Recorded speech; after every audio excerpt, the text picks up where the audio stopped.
sana, riang berdua. Saat duka lupakan saja, menari di minda hingga terleka, beralih ke alam yang nyata, tersentuh bagai dicabut beribu batu, lebar sayapku. Apabila bercinta dan dicinta, cari cinta-cinta mega, biar cinta jadi fenomena. Tapi saudaraku, panahanmu, panahanku, hak milikmu, biar panahku terus di situ. Following the rule is the main basis in the principle of corporate governance to ensure that the management of the company is more systematic and able to conduct business in the long term. This is because following the rule is not only a principle that needs to be applied in the company, but it is also a law that can protect the company from negative things that have a big impact on the company, such as lack of transparency, injustice, and others. Because of that, board members need to know and understand every legal rule and requirement issued by the government or any responsible bodies, so that any decision made does not conflict with any law. In fact, by applying this principle, any problems and improvements can be ascertained and action taken so that it is in line with the latest regulation that are able to assess the effectiveness of the company's management equally from the aspect of finance, audit, internal control, and so on. Innovation in corporate governance following the rules with transparency and accountability in business practice. Did you know how to apply our innovations? First, the passengers that brings luggage, whether it's hand carry or cargo, need to put their luggage under the scanner machines. The luggage will be checked by the custom officers using the RFID technology. And if luggage have been identified as containing prohibited substance, it will be separate from other luggage to be more investigated by custom officers. And for more information, every luggage that have been checked will be sanitized before being released to protect our safety and health of passengers and custom officers. Our innovation just not focused to prevent any cases of crime, but also to prevent any contagious disease from spreading in our country. When we're talking about following rules as one of the key dimensions in corporate governance, we might be thinking, what are the comparisons between the Western and also the Islamic perspective? First of all is the nature of rules. So, usually, Western corporate governance focus transparency and accountability to protect the shareholders, while the Islamic corporate governance usually combine both legal standards and also the ethical principle from Islamic teachings, which include fairness, justice, and also people's welfare. Second, enforcement approaches.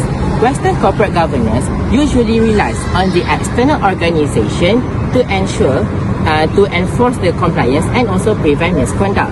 In contrast, the Islamic corporate governance usually have their own Sharia boards, where these boards will usually oversee and ensure that companies follow both legal and also the Islamic ethical standard. Last but not least is the decision-making and moral principle. Western corporate governance usually focus on emphasizing on making profit while having all the flexibilities for as long as they stay within the law. However, in Islamic corporate governance, they will ensure that company must consider every ethical values on every decision that they make. So, now you know.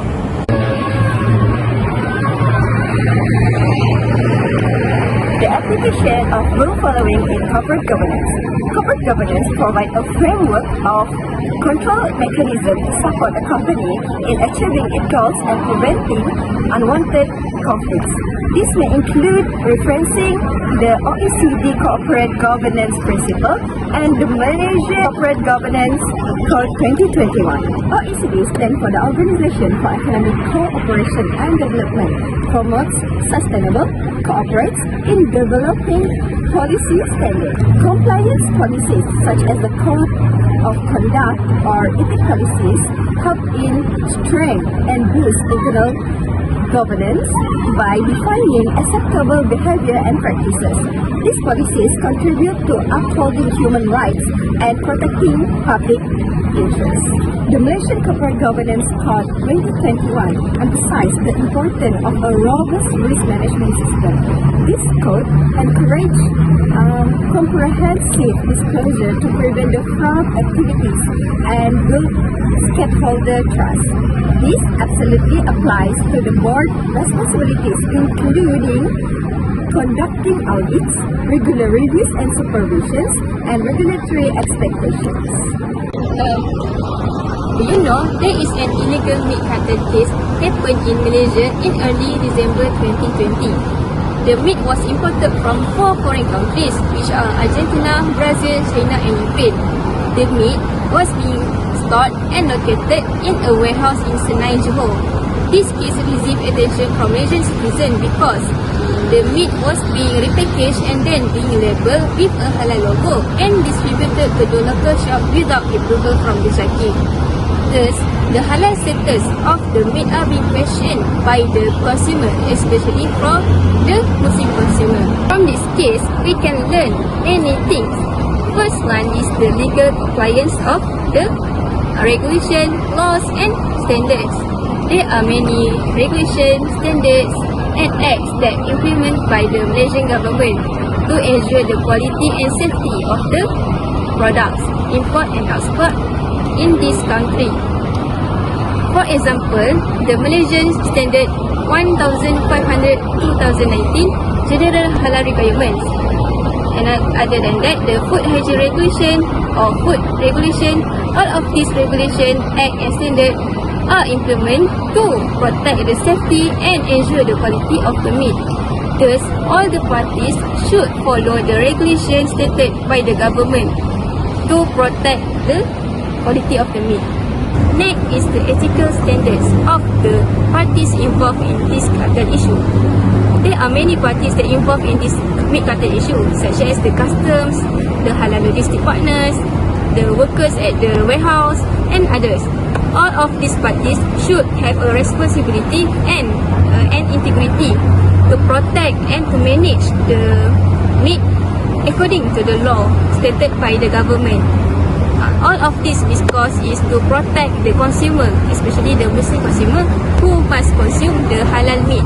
Thus, this case study show that follow the rules can protect many parties which are involved in this case. Next, we go to recommendation. Our first recommendation is adopting advanced technologies. Advanced technologies, for example, RFID in our innovation. And the second one is collaboration across regulatory bodies. For example, NPRA and Royal Malaysian Customs Department. But don't forget, our best recommendation is promoting a culture of integrity in every company. Bye-bye.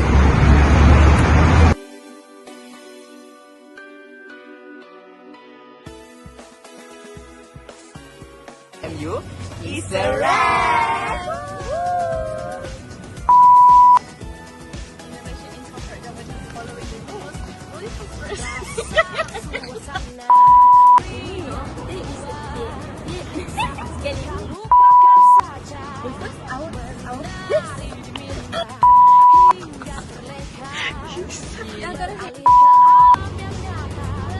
Tapi dapat sangat ke bawah mana tak?